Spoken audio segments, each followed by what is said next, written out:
Hello everyone, I'm Cindy Drozda. Welcome to my workshop. I find negative rake scrapers to be very useful tools for my wood turning.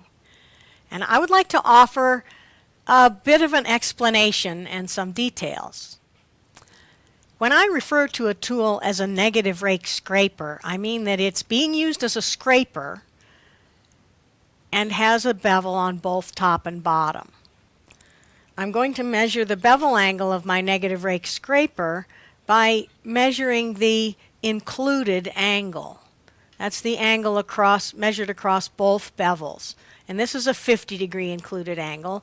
It's a symmetrical bevel negative rake scraper with a 25-degree on each side. They don't have to be symmetrical.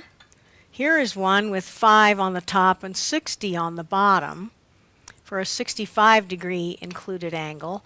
I find that an included angle of 40 to 70 degrees works really well for a negative rake scraper.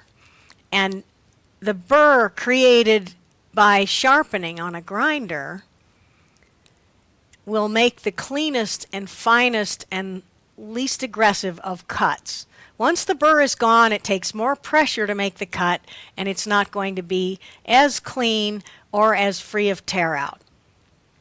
Some tools can be used either as a scraper, negative rake scraper, or as a cutting tool, like this beating and parting tool, or the narrower parting tool.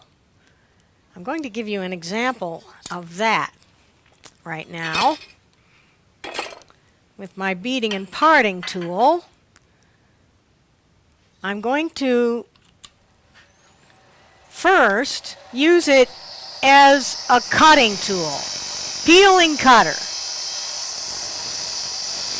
Bevel rubbing, push the tool in and raise the handle slowly as I need to make the cut. Contact the heel, raise the handle till the bevel's cutting, push the tool into the wood. That is a cut. And now I'm going to use it as a negative rake scraper to scrape a clean surface, maybe to fit into the lid of a box.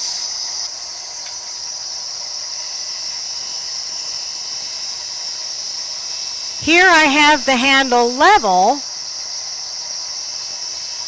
or maybe I have the handle slightly above the cutting edge, and I'm using the tool as a scraper. Here I have the handle well below the cutting edge, and I'm contacting the cutting edge to the wood with the bevel cutting. Another example of a tool that can either be a negative rake scraper or a cutting tool is a skew. And I have a skew-shaped negative rake scraper. Now this is really not one that I use as a skew. I can use it as a negative rake scraper to clean off and flatten off end grain. I can clean off the end of a piece with this radius negative rake scraper and maybe undercut a little dome shape in a lid, deburr the corner.